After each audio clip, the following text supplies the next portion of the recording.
Really, Mom? What have I done now? Did you really think you could scare me with a plastic skeleton in the closet? Not really, but I'm running out of ideas. You didn't even flinch at the severed hand in the fridge. You know you're one prank away from me taking the spare key back from you. Also, Halloween is weeks away. Yeah, but you'd be expecting it on Halloween. Mom, it's time to face the facts. I'm not 10 anymore. Don't I know it? It used to be so easy when you and your brother were little. Cut a hole in a box, a dab of ketchup on my finger, and voila, 2 screaming kids. That's just it, Mom. Halloween is for kids. No, Halloween is for parents to scare their kids. It's the one night of the year where you can terrify your children and no one calls child protection. Us parents need that. Mom, that's a terrible thing to say. I'm joking. Kinda. But I do miss those Halloweens when you and your brother were little. I guess I'm finding it a little hard to let you go. And unfortunately for me, there's an ocean between you and your other child. So I suffer while Michael gets to enjoy life in Europe with a fridge free from horror props. Them's the breaks, kid. You don't think maybe his crazy mom was a factor in him working abroad?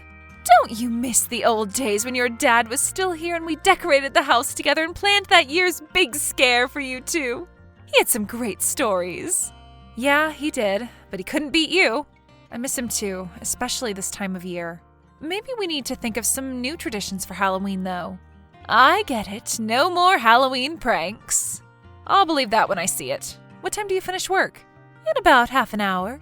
Fancy grabbing some ingredients and dropping by my place so we can have dinner together? There's not much food in the house. There's severed hand in the fridge.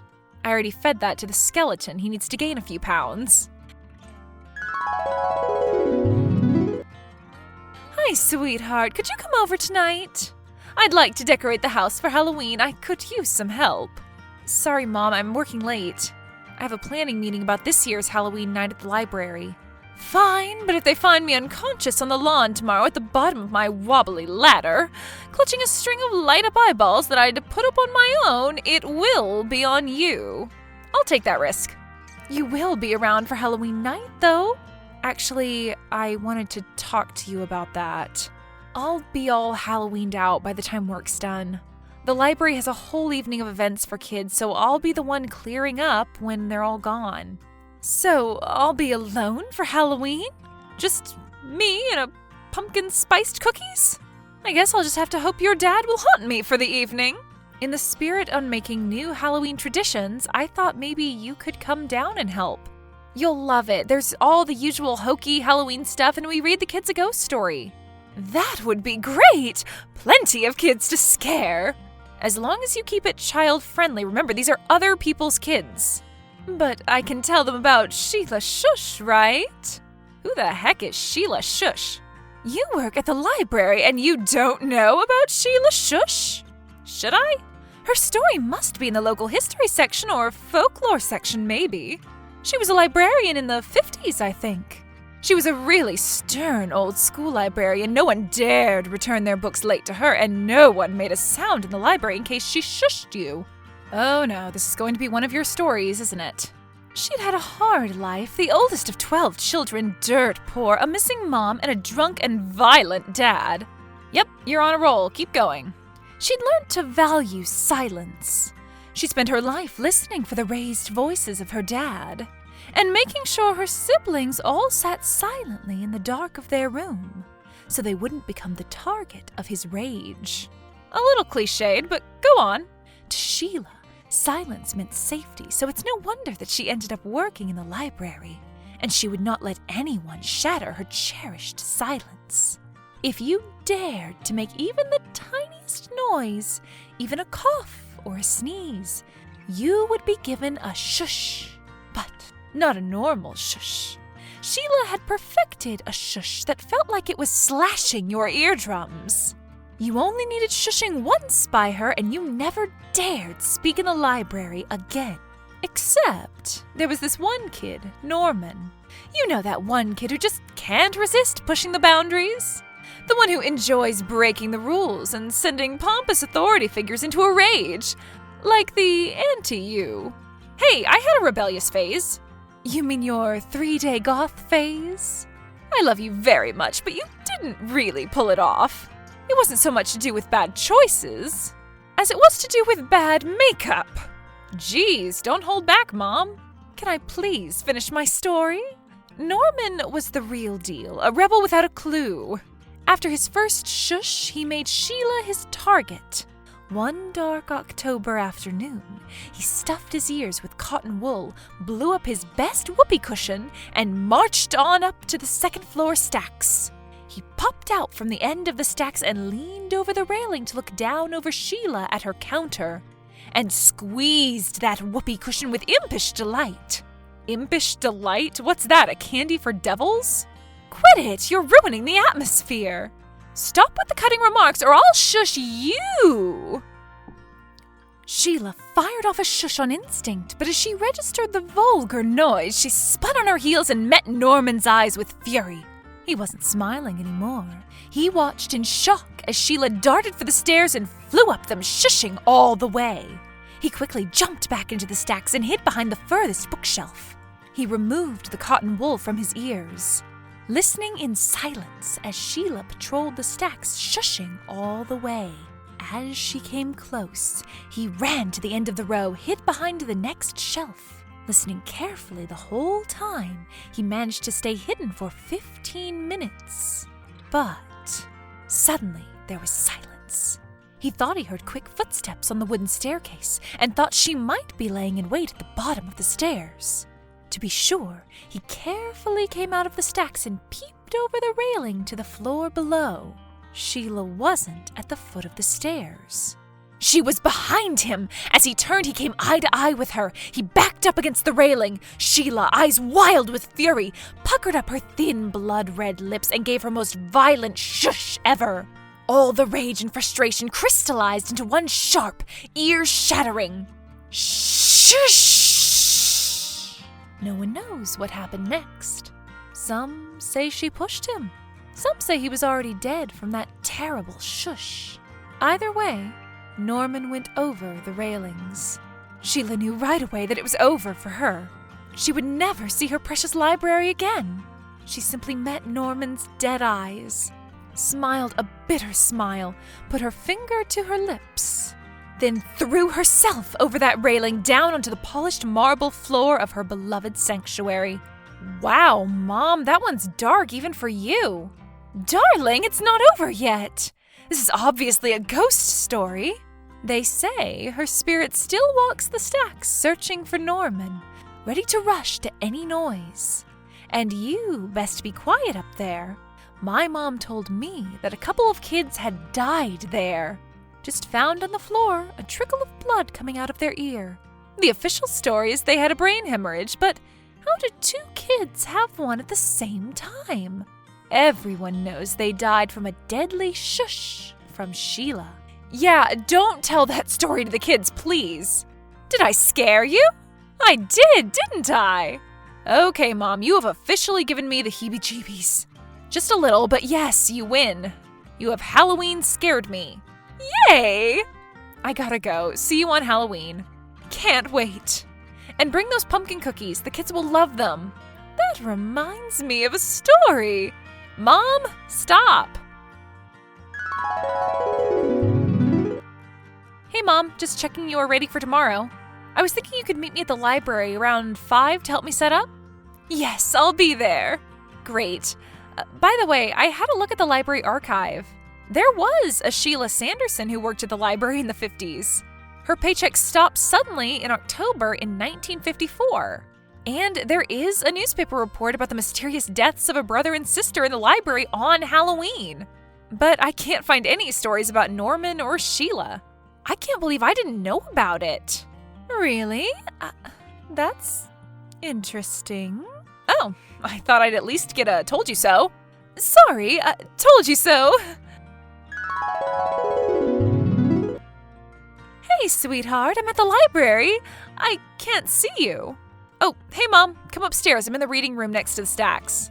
Filling party bags. I could use a hand. Now she wants a hand. I put a lovely fresh one in your fridge and all you did was whine. Very funny. I'm on my way. This is going to be such a fun evening. This has been such a great night. I'm just getting the decorations from the front steps in. Could you be a dear and get my coat and purse from upstairs? Sure, Mom. I'm just locking up. I'll meet you outside. Well done, Mom. You got me. Yay! I did it! The skeletal librarian didn't really work, but turning the lights off just after I saw her did. I'm not that thrilled about you shutting down the power, though. This is an old building. Mom, you can come out. Mom, come out. I am out. Mom, please tell me that's you in the stacks. You win. I'm really freaked out. Great costume, by the way. Darling, I'm outside. Really? I think there's someone in here. I'm sure I just saw a woman at the end of the stacks. I'm calling the police. I'm coming in. You need to hide. Let me know where you are. I'm behind the reading desk at the far end. Mom, I can hear someone walking. Don't come in, Mom. No one is messing with my daughter. Mom, did you hear that? Someone shushed. Shushing Sheila shushed. I need you to stay very calm and very quiet. I'm hiding in the closet at the top of the stairs. I peeped out and I swear I saw a woman in old-fashioned clothes. She went into the stacks, but I can't have seen her. I made her up. But Mom, I saw the records. There really was a librarian called Sheila in the 50s. And those teenagers did die. Maybe it's a story I was told and I forgot. Or maybe your story became real. Halloween is the time for things like that to happen. But it's not like I'm a witch. I can just spin a good tale. Whatever is out there, I think it's best avoided. Make sure your phone is muted and dim. Already done. And we need to get out quietly. Do you think you can get to the stairs? Or should we wait for the police? Have you ever seen a horror film where the police show up and sort it out? Anyway, it's Halloween. I bet they get a lot of calls. Could be a while. I can't make it to the stairs yet. I think she's coming my way. Mom, the shushing is getting louder. Did you hear that? I threw a book and hid behind the shelf. Mom, she's coming your way. Hide. Quickly.